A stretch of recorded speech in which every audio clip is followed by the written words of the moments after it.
IQ level academy में आपका स्वागत है। आज का अपना टॉपिक है राजस्थान लोक सेवा आयोग। राजस्थान लोक सेवा आयोग आपको पता है एक भर्ती बोर्ड है। ये काफी एग्जाम की भर्ती करवाता है, चाहे राजस्थान की प्रशासनिक सेवा हो, चाहे अधीनस्थ सेवा हो, चाहे शिक्षा की सेवा हो, मेडिकल सेवा हो, एजुकेशन सेवा हो, सारी भर्तियां करवाने की इनकी एक जिम्मेदारी है। ठीक है। अब ये संविधान में कहाँ कहाँ दिया गया है? पहली बात तो क्या है कि ये एक संवैधानिक संस्था है। संवैधानिक संस्था है।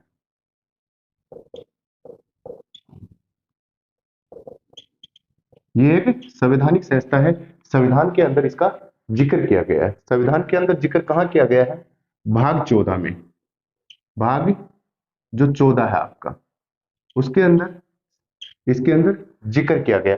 इसको कंबाइंड मिला के यूपीएससी और ये जो आपका यूनियन पब्लिक सर्विस कमीशन, संघ लोक सेवा आयोग और राज्य लोक सेवा जो आयोग है, और एक होता है ज्वाइंट कमीशन होता है। वो दो राज्य यदि राष्ट्रपति के पास जाके यदि अभ्यर्थन लगा देती है तो उन दोनों का एक अध्यक्ष बनाया जा सकता है।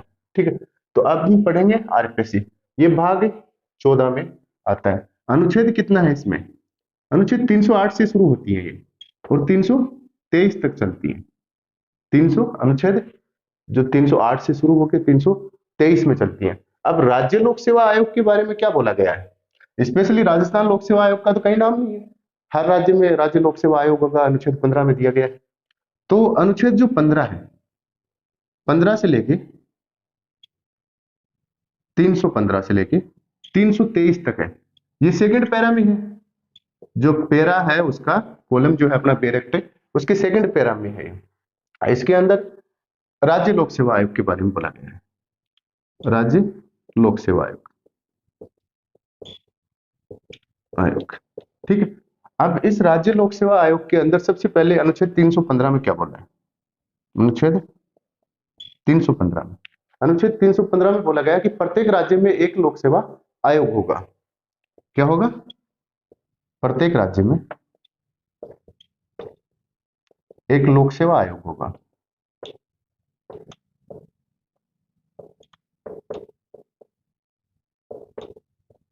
अभी प्रत्येक राज्य में एक लोक सेवा आयोग होगा। पूछ लिया जाता है कि आरपीएससी जो है उसका जो संविधान में कहा दिया हुआ है, या राज्य लोक सेवा आयोग का उल्लेख कौन से अनुच्छेद में दिया हुआ है, तो सीधा सीधा अनुच्छेद पूछ लिया जाता है। आपका एक क्वेश्चन तो यहां से तैयार हुआ। अब नंबर 2 बात आती है, अनुच्छेद 16, 316। 316 में दे रखा है कि जो ये लोक सेवा आयोग है, इसके अध्यक्ष और सदस्यों की नियुक्ति कैसे होगी। ठीक है। तो अध्यक्ष और सदस्यों की नियुक्ति, नियुक्ति। तो अध्यक्ष और सदस्यों की नियुक्ति जो है होती है, वो एक्चुअली करता कौन है? अपना राज्यपाल करते हैं। राज्यपाल महोदय जो है वो अध्यक्ष और सदस्यों की नियुक्ति करते हैं। ठीक है। यदि इनको त्यागपत्र देना होता है, यदि त्यागपत्र, त्यागपत्र और नियुक्ति, नियुक्ति इनकी कौन करेगा? राज्यपाल करेंगे। राज्यपाल महोदय जो है वो आरपीएससी के अध्यक्ष और सदस्यों की नियुक्ति करते हैं, उनका त्यागपत्र स्वीकार करते हैं। इसमें एज दे रखी है, आयु दे रखी है। आयु कितनी होगी अध्यक्ष और सदस्यों की? 6 वर्ष या 62 वर्ष। यदि उनकी संपूर्ण आयु 62 वर्ष हो जाती है तो वो हट जाएंगे। यदि उनका कार्यकाल 6 वर्ष या इससे ज्यादा का हो जाए, जैसे मान लो कोई आदमी है और वो 55 साल के हैं और आरपीएससी के सदस्य बना दिए, तो उनकी 55 और 6 61 ही बनेगी। तो 6 साल का कार्यकाल कंप्लीट होते ही 61 साल में रिटायर हो जाएंगे। और यदि कोई आदमी है वो 60 साल के होते हैं और फिर उनका आरपीएससी को सदस्य बनाते हैं या अध्यक्ष बनाते हैं, तो वो 2 साल तक ही कार्यकाल कर सकते हैं, क्योंकि उनको या तो 6 साल या 62 साल के अंदर उनको हटाया जाता है। अगला जो आपका आता है वो अनुच्छेद 317 आता है। 317 में बोला गया है कि अध्यक्ष और सदस्यों को पद से हटाना। क्या बोला गया है? अध्यक्ष और सदस्यों को पद से हटाना, पद से हटाना। पद से हटाने का उनका कारण क्या होता है? पहली बात तो यदि वो दिवालिया हो गए हों, दिवालिया हो गए हों, दिवालिया हो गए हों, या किसी न्यायालय ने, न्यायालय डिक्लेयर करेगा उनको, न्यायालय ने दिवालिया घोषित कर दिया हो, या वो शारीरिक और मानसिक तौर पे अक्षम हो, शारीरिक या मानसिक तौर पे असक्षम हो, असक्षम, ठीक है, असक्षम हो, वो सक्षम नहीं है, शारीरिक तौर पे भी सक्षम नहीं है और मानसिक तौर पे भी सक्षम नहीं है, या फिर वो आरपीएससी के सदस्य या अध्यक्ष भी हैं और कहीं दूसरी जगह वेतनिक काम और कर रहे हैं, कोई दूसरा वेतनिक काम और कर रहा हो, कोई दूसरा वेतनिक काम कर रहा हो कि वेतन लेके कहीं और जगह भी वो काम कर रहे हैं। अब मेन चीज इसके अंदर आती है एक साबित कदाचार, साबित कदाचार, केवल एक आधार ये जो दिया गया है, इसमें केवल एक ही आधार दिया गया है, साबित कदाचार। राष्ट्रपति के ऊपर आप कुछ महाभियोग वगैरह देखोगे तो उसमें दो आधार मिलेंगे, यहाँ पे एक आधार है, साबित कदाचार। यदि वो कदाचार के दोषी पाए जाते हैं, पद का दुरुपयोग करते हुए यदि पाए जाते हैं, तो फिर क्या होगी, सबसे पहले क्या प्रोसेस होता है, यदि ये कदाचार के दोषी पाए जाएंगे तो मामला जाएगा सुप्रीम कोर्ट में, उच्चतम न्यायालय में, उच्चतम न्यायालय में, उच्चतम न्यायालय इसकी जांच करेगा, उच्चतम न्यायालय जांच करेगा, फिर राष्ट्रपति को बोलेंगे, फिर राष्ट्रपति इनको बर्खास्त करेगा। क्या कंडीशन होगी, यदि साबित कदाचार इनके अंदर पाया जाता है तो उच्चतम न्यायालय उसकी जांच करेंगे, उच्चतम न्यायालय को वो सही पाए गए, जांच करेंगे, सही पाए गए तो राष्ट्रपति को सलाह करेंगे, राष्ट्रपति क्या करेगा, उनको बर्खास्त करेगा। बर्खास्त करने का पावर किनके पास नहीं है, राज्यपाल के नहीं है, राज्यपाल केवल नियुक्त करते हैं, राज्यपाल, राज्यपाल जो है वो एक तो इनकी नियुक्ति करते हैं और एक इनका इस्तीफा स्वीकार करते हैं, यदि वो खुद से इस्तीफा दे दिया ना वो स्वीकार करते हैं। केवल दो काम होता है, क्योंकि ये स्वतंत्र संस्था बनाने के लिए इतना हार्ड प्रोसीजर लेना जरूरी होता है, क्योंकि यदि आप उनके लिए हार्ड प्रोसीजर नहीं लोगे तो उनको पॉलिटिकल पार्टियां इन्वॉल्व हो जाएंगी और स्वतंत्र काम वो संस्थाएं नहीं कर पाएंगी, जबकि ये राज्य के सबसे बड़े जो अधिकारी गण होते हैं उनकी नियुक्तियां करती है, जिससे राज्य का प्रशासन चलता है। अनुच्छेद 318, 318 जो अध्यक्ष और सदस्य जो होती है उनकी सेवा शर्तों का निर्धारण होता है, अध्यक्ष व सदस्यों की सेवा शर्तों का निर्धारण होता है।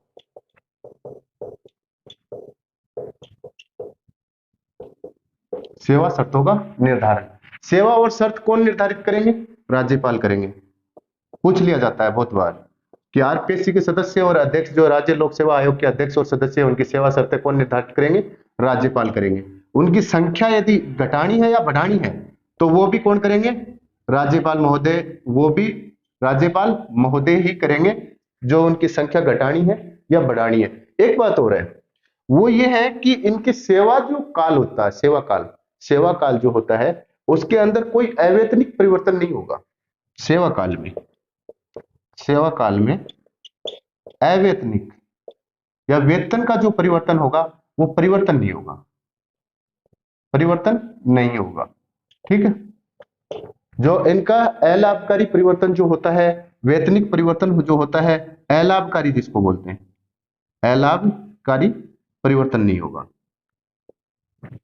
सेवा काल में अलाभकारी परिवर्तन नहीं होगा। सदस्यों की संख्या और उनकी सेवा और शर्तें कौन निर्धारित करते हैं, राज्यपाल करते हैं।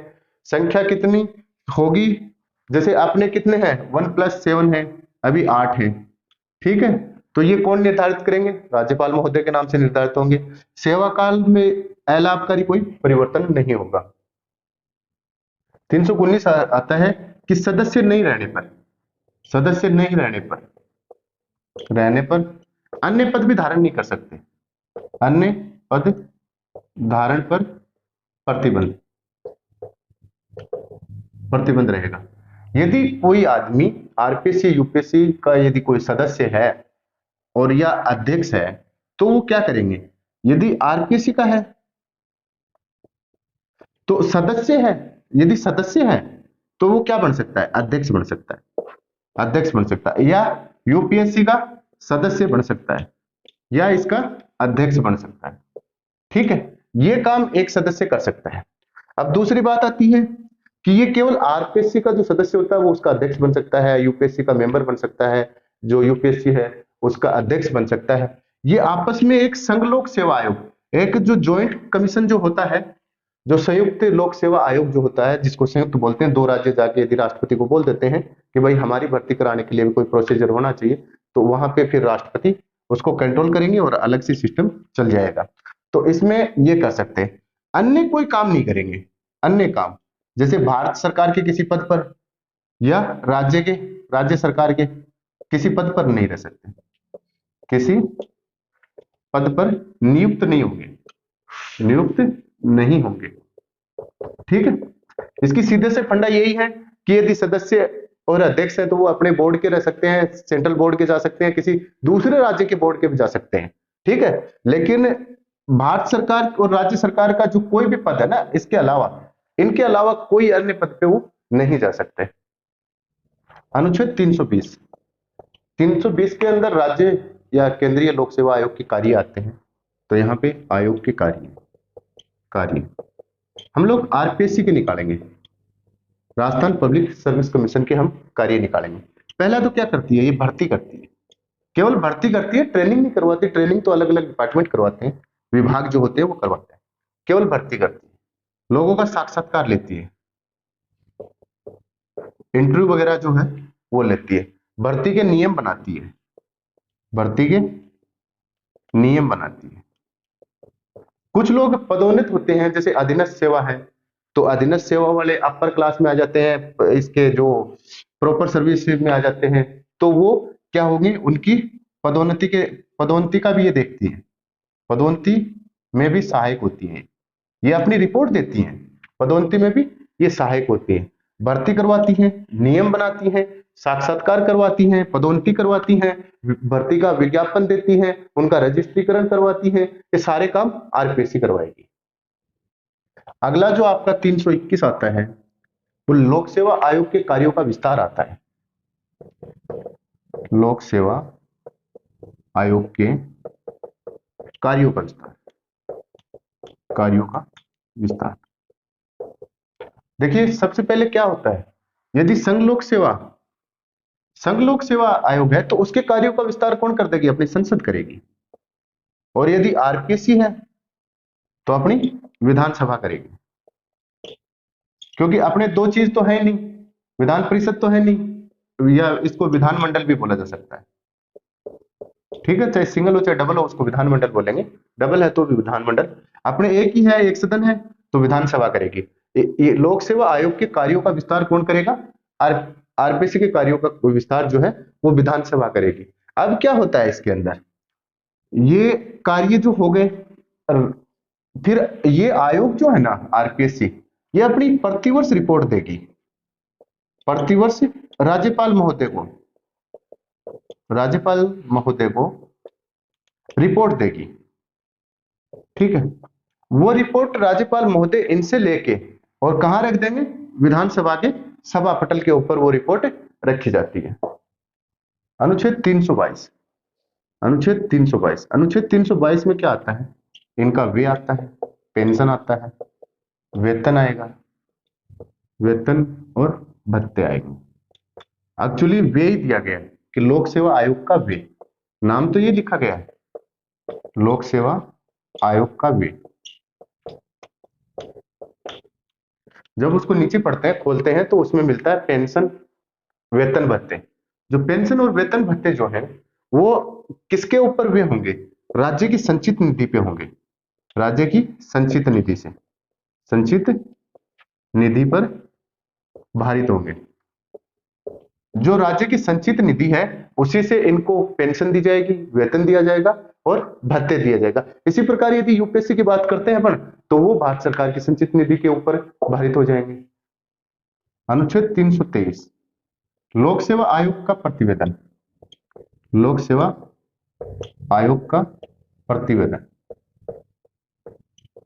एक्चुअली प्रतिवेदन अपन ने देख लिया था कि यदि राज्य लोक सेवा है, आरपीएससी है, तो किसको देंगे, राज्यपाल को देंगे। यदि यूपीएससी है तो किन को देंगे, राष्ट्रपति को देंगे। ठीक है, ये इनको अपना प्रतिवेदन देते हैं प्रति साल का, जो इनका आंकड़े होते हैं वो सारे बताते हैं। फिर यह जो रिपोर्ट ये तो संसद के सामने रख देंगे, पूछा जाता है बहुत बार, और ये राज्य की विधानमंडल के सामने रख देंगे। ये आरपीएससी की रिपोर्ट राज्यपाल को देंगे, एक साल के अंदर अध्यक्ष दे के जाएंगे राज्यपाल जी को, राज्यपाल जी इनको राज्य विधानमंडल के पास सामने रखेगा। फिर उसी के आधार पे बेसिस पे देखो बजट पास होता है, उसमें भर्तियों का डिक्लेयर किया जाता है, तो वो यही बेस होता है। इसी प्रकार यूपीएससी अपना काम करती है। अब अपना राजस्थान का आरपीएससी आता है। आरपीएससी के बारे में हम देखेंगे कि कौन अध्यक्ष थे, कि उनकी क्या क्या विशेष जानकारियां हैं, तो सारी चीजें हम देखेंगे। तो राजस्थान में राजस्थान लोक सेवा आयोग,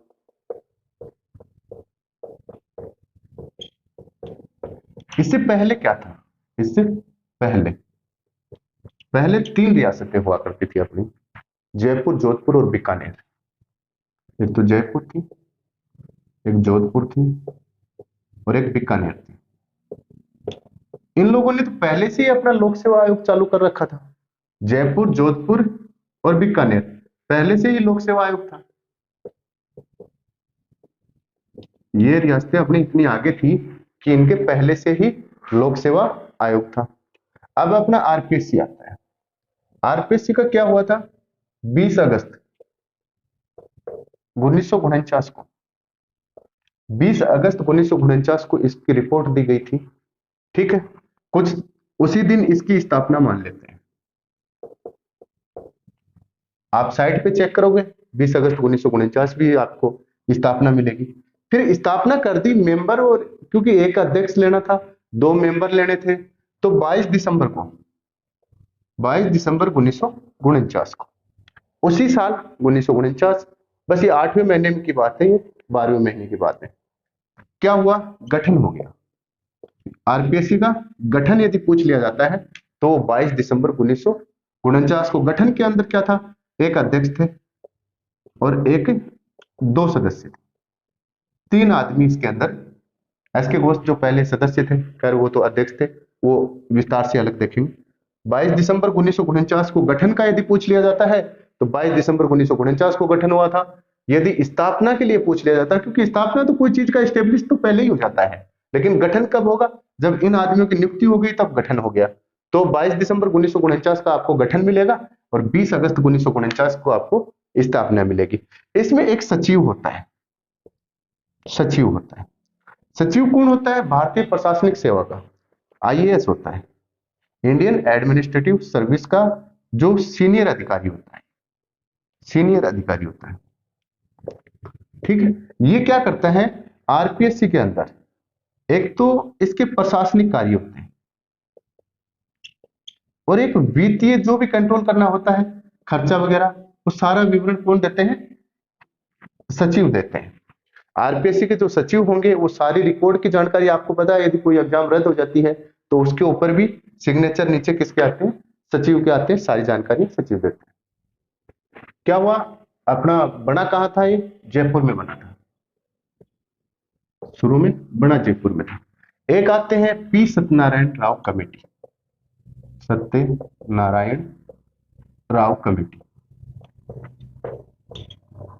पी सत्यनारायण राव जो कमेटी थी वो कब बनी थी? 1957 में। इनके साथ एक आदमी और थे, उनका नाम था वीके गुप्ता। कौन थे? VK Gupta. P Satyanarayana Rao committee 1957 में बनी। इनके साथ एक और आदमी थे जिनका नाम था वीके गुप्ता, पूछा जा सकता है। इन्होंने कहा, इस कमेटी की सिफारिश मानी गई, तो इन्होंने कहा, क्या कहा? कि राजधानी जो है वो तो जयपुर रहने दो, ठीक है, आपका उच्च न्यायालय हाई कोर्ट है वो जोधपुर दे दो, राजधानी को जयपुर रहने दो, हाई कोर्ट है उसको जोधपुर जाने दो, और यदि मुख्यालयों की बात आती है वो दे दो अजमेर। तो आरपीएससी का मुख्यालय कहां दे दिया हमने? सत्यनारायण राव कमेटी के आधार पे अजमेर दे दिया। किसी का भी पूछ सकते हैं, इसमें बांटने का सबसे इजी तरीका यही है। राजधानी जयपुर के लिए भी सत्यनारायण राव जो कमेटी थी वही कहा था, जोधपुर हाई कोर्ट अपना जोधपुर है, इसकी खंडपीठ कहाँ है? जयपुर है। ठीक है, इसकी जो खंडपीठ है ना वो जयपुर है, प्रॉपरली जो अपना हाई कोर्ट है वो मेन जो स्टेब्लिश हुआ था वो जोधपुर में है। मुख्यालय की बात आती है तो अजमेर दे दिया। अजमेर किसका दे दिया? आरपीएससी का दे दिया। शिक्षा विभाग का दे दिया। राजस्व बोर्ड दे दिया। ये सारे जो मुख्यालय थे वो अजमेर दे दिए। ठीक है, अभी इनका सदस्य संख्या क्या क्या रहा? सदस्य 1949 में जब बना था तब एक अध्यक्ष और दो सदस्य थे। उसके बाद 1981 में, उसके बाद क्या हुआ, धीरे धीरे बढ़ते गए, एक अध्यक्ष से तीन सदस्य हुए, एक अध्यक्ष चार सदस्य हुए। ठीक है, फिर 1981 में एक अध्यक्ष और पांच सदस्य पूछ लिए जाते हैं, लेकिन 2011 का काफी बार पूछ चुके हैं। इसमें एक अध्यक्ष होंगे, एक तो होंगे अध्यक्ष और सात सदस्य। ये रिट के अंदर या सेकंड ग्रेड के अंदर यूं का यूं पूछ सकते हैं कि वर्तमान में आरपीएससी में कितने अध्यक्ष और कितने सदस्य होते हैं तो एक अध्यक्ष और सात सदस्य होंगे, और हैं तो क्योंकि दो सीटें खाली हैं तो एक अध्यक्ष और पांच सदस्य अभी वर्तमान में है। वो देखते हैं वर्तमान। 38वें नंबर पे संजय कुमार श्रोत्रिय, ये इंस्पेक्टर जनरल है, आईजी जयपुर रेंज के। जयपुर रेंज से रिटायर जो है आईजी है, इंस्पेक्टर जनरल है संजय कुमार श्रोत्रिय, अध्यक्ष बने हैं, 38वें नंबर के अध्यक्ष हैं। अब सदस्य कौन कौन है? राजकुमारी गुज्जर जी है, श्रीमती राजकुमारी गुज्जर, श्री जसवंत सिंह राठी, श्री बाबूलाल कटारा, श्रीमती मंजू शर्मा, संगीता आर्या। इसमें जो सचिव है वो अभी है हरजीलाल अटल। हरजीलाल अटल जो है वो अपने आरपीएससी के अभी वर्तमान सचिव हैं। ठीक है, अब आती है आरपीएससी के अध्यक्षों के बारे में बात। तो प्रथम कौन थे? सबको याद होना चाहिए। पहली बात जो आती है वो प्रथम बात आती है जो एस के घोष थे। एस के घोष। आरपीएससी का जो प्रथम अध्यक्ष आपसे पूछा जाएगा तो क्या लिखोगे? एस के घोष थे। इनको पहले तो 34 दिन के लिए बनाया था, फिर आगे जाके बढ़ा दिया गया, बढ़ा दिया था। पहले 34 दिन के लिए बनाया था एस के घोष को, नहीं 35 दिन के लिए बनाया था, 35 दिन के लिए बने थे, 35 दिन के लिए बने थे, फिर आगे जाके इनका कार्यकाल बढ़ा दिया गया था। अब आता है सर्वाधिक लंबा कार्यकाल। सर्वाधिक लंबा कार्यकाल, ये सर्वाधिक लंबा कार्यकाल था, ये डीएल तिवारी का था, श्री डीएल तिवारी का। डीएल तिवारी जो थे उनका सबसे लंबा कार्यकाल था, और ये 1951 से लेके 1958 तक रहे थे। 1951 से लेके 1958 तक सबसे लंबा यदि कार्यकाल आपसे पूछा जाए तो वो डीएल तिवारी महोदय का है। ठीक है, अब न्यूनतम पूछा जाए, न्यूनतम, तो न्यूनतम कार्यकाल के अंदर आपके एक तो बीएल रावत आते हैं। बीएल रावत 1966 में बने थे, ये मात्र 34 दिन के लिए बने थे, 34 दिन के लिए। बीएल रावत जो है 1966 में आते हैं, जो 34 दिन के लिए बने थे। एक पीएस यादव है, सेकंड जो कार्यकाल है वो है पीएस यादव का, वो 37 दिन के लिए बने थे, 37 दिन के लिए बने थे, और ये कब बने थे? 1997 में बने थे। तो ये क्वेश्चन आरपीएससी ने पूछ लिए हैं कि पीएस निम्न में से किनका कार्यकाल सबसे कम है, तो ऑथेंटिक साइटों पे जाते हैं तो यहाँ पे वो ये मिलते हैं, और कहीं आरपीएससी की साइट पे खोजते हैं तो यहाँ पे ये मिलते हैं। तो न्यूनतम कार्यकाल किनका रहा? न्यूनतम कार्यकाल बीएल रावत का रहा, और सेकंड नंबर का न्यूनतम कार्यकाल पीएस यादव का रहा, 37 दिन के लिए 1997 में बने थे, ये 1966 में बने थे। सबसे लंबा कार्यकाल डीएल तिवारी का रहा। तो डीएल तिवारी, बीएल रावत या एसपी यादव, इनको याद करने में ज्यादा दुविधा नहीं होनी चाहिए। अब आते हैं आरपीएससी के कार्य, जो कार्यवाहक है। कार्यवाहक कुल 7 अध्यक्ष अभी तक कार्यवाहक रह लिए हैं। सबसे पहले आते हैं आपके एल जोशी। पहले कार्यवाहक कौन थे? एल जोशी पहले कार्यवाहक जो अपने आरपीएससी के अध्यक्ष हैं, कार्यवाहक अध्यक्ष वो है एल जोशी। अभी लेटेस्ट लास्ट कौन रहे हैं? जसवंत सिंह राठी, जसवंत सिंह राठी, वो तो पता ही है आपको कि थोड़े दिन पहले जो श्रोत्रिय आने से पहले क्या था, इनकी सीट खाली थी, तो अस्थायी तौर पे इनको अध्यक्ष लगाया गया था। ये मात्र 15 दिन के लिए रहे थे, क्योंकि अभी भी ये मेंबर हैं, तो ये 15 दिन इनका पूछ सकते हैं कि अस्थायी अध्यक्ष कितने दिन के लिए है, 15 दिन के लिए रहे। अब आता है अपने अध्यक्ष। अध्यक्ष जो है वो क्या क्या रहे या क्या क्या बने, ये बहुत इंपॉर्टेंट टॉपिक है, यहां से बहुत क्वेश्चन उठते हैं। पहले थे अपने एस के घोष। एस के घोष ये क्या थे, राजस्थान हाई कोर्ट उच्च न्यायालय में, उच्च न्यायालय में मुख्य न्यायाधीश थे, मुख्य न्यायाधीश थे। जो एस के घोष हैं वो अपने आरपीएससी के अध्यक्ष भी रहे हैं लोग, और राजस्थान उच्च न्यायालय के मुख्य न्यायाधीश भी रहे हैं, सीजेआई भी रहे हैं, चीफ ऑफ जस्टिस किसके रहे हैं, राजस्थान हाई कोर्ट के रहे हैं। एस डी उज्जवल, तो एस डी उज्जवल जो हैं ये मुख्य सचिव रहे हैं, ये चीफ सेक्रेटरी रहे हैं, मुख्य सचिव, ये राजस्थान के मुख्य सचिव भी रहे हैं और आरपीएससी के अध्यक्ष भी रहे हैं। ठीक है, क्वेश्चन पूछा जा सकता है कि कौन ऐसा व्यक्ति है जो आरपीएससी का अध्यक्ष भी रहा है और राजस्थान का मुख्य सचिव भी रहा है, दोनों पदों को सुशोभित किया है, तो किन्होंने किया है, एस डी उज्जवल महोदय ने इनको सुशोभित किया है। आगे नंद किशोर बैरवा, नंद किशोर बैरवा थे, ये भी सचिव थे, राजस्थान गवर्नमेंट के अंदर सचिव रहे हैं, फिर भारत गवर्नमेंट में सचिव चले गए थे, तो ये सचिव थे। नंद किशोर बैरवा जो है ये सचिव थे। सी आर चौधरी, ये आपको पता ही है, केंद्रीय मंत्री बन गए थे, बाद में केंद्रीय मंत्री बने थे। सी आर चौधरी जो थे वो केंद्रीय मंत्री बने थे।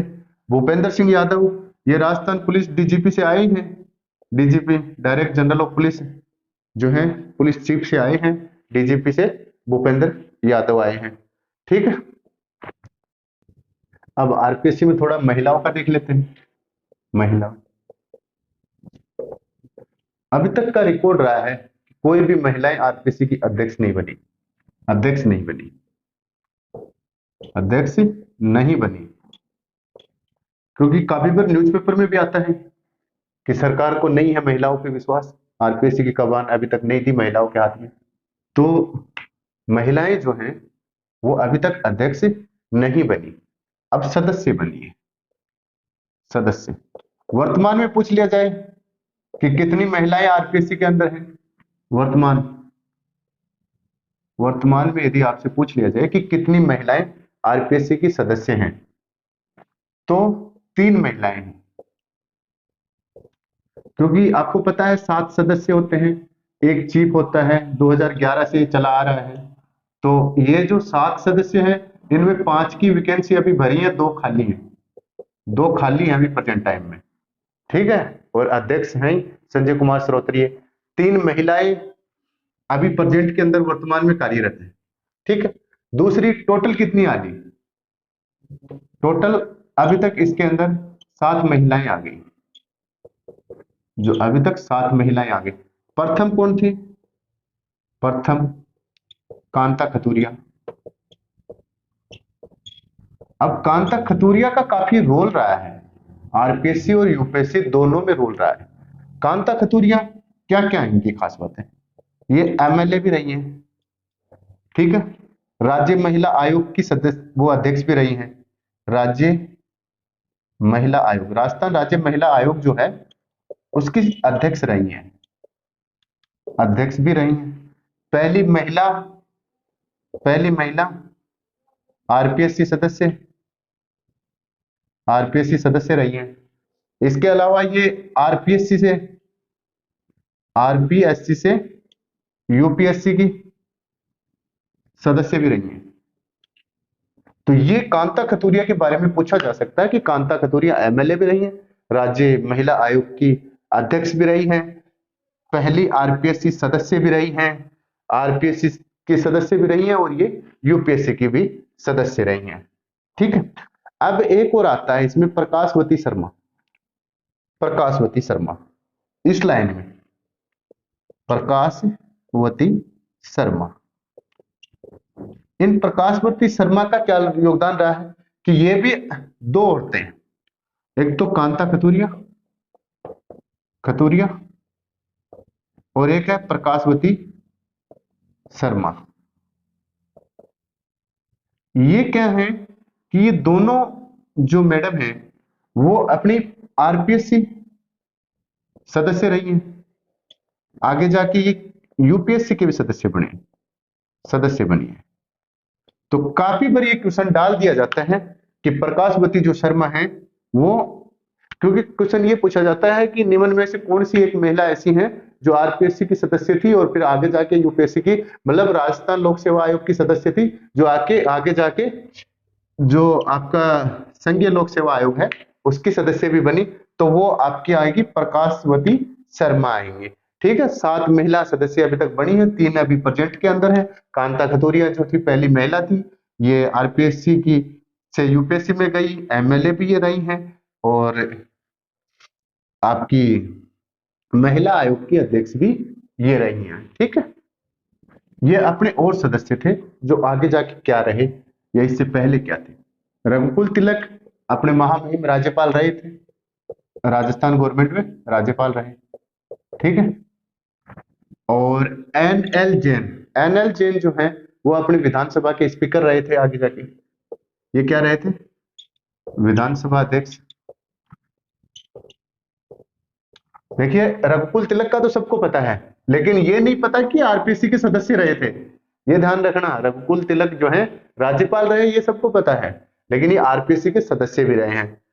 एन.एल. जैन जो है, जैन साहब विधानसभा के अपने अध्यक्ष भी रह लिए हैं। कमला भील है, ये उप मंत्री रही थी, मंत्री बोल सकते हो, महिला मंत्री रही थी। ठीक है, और ओपी गुप्ता जो है वो राजस्थान सरकार के मुख्य सचेतक थे, राजस्थान सरकार के मुख्य सचेतक। अब देखो ये तो टॉपिक अपना कंप्लीट हुआ, लेकिन अब एक क्वेश्चन ट्रेंड का और चल रहा है कि पहले 4 पूछ लेते हैं, लास्ट 4 उनका सीक्वेंस दे देते हैं, तो वो और देख लेते हैं एक बार। ठीक है, अपने पहले 4 पूछ लेते हैं कि इनको सीक्वेंस बतानी है। क्वेश्चन बहुत बार आ जाता है कि इनकी सीक्वेंस बतानी है आरपीसी का। एक क्वेश्चन तो देखो हर एग्जाम में आएगा ही आएगा, क्योंकि जो बोर्ड आपका एग्जाम करवा रहा है तो फिर वो एक क्वेश्चन तो कम से कम अपना देगा। तो एस के घोष जो है वो पहले रहे थे, दूसरे नंबर पे एस डी त्रिपाठी रहे थे, तीसरे नंबर पे डी एस तिवारी रहे थे। क्या रहे थे? एस के घोष, दूसरे पे एस डी तिवारी जो त्रिपाठी थे आपके, फिर क्या रहे? डीएस डीएस तिवारी हो गए थे। उसके बाद कौन रहे थे? एम एस वर्मा रहे थे, एम एस वर्मा रहे थे। अब ये तो आगे पहले 4, अब आते हैं अंतिम 4। अंतिम 4 संजय कुमार श्रोत्री, आपको पता है 38 नंबर पे है। ठीक है, संजय कुमार श्रोत्रिय जो हैं, श्री संजय कुमार श्रोत्रिय, वो अभी 38वें नंबर पे हैं। 35 नंबर पे राधेश्याम जी गर्ग थे, 36 नंबर पे दीपक उत्प्रेती थे, 37 नंबर पे भूपेंद्र सिंह यादव थे, संजय कुमार श्रोत्रिय ये न्यायाधीश थे, आपको पता ही है। ये डीजीपी रहे हैं पुलिस के अंदर, ये भी आईपीएस हैं, और जयपुर रेंज से आईजी से इंस्पेक्टर जनरल से रिटायर्ड हैं। ठीक है दोस्तों, अपना ये टॉपिक कंप्लीट हुआ, इसी से अपने सारे क्वेश्चन आएंगे।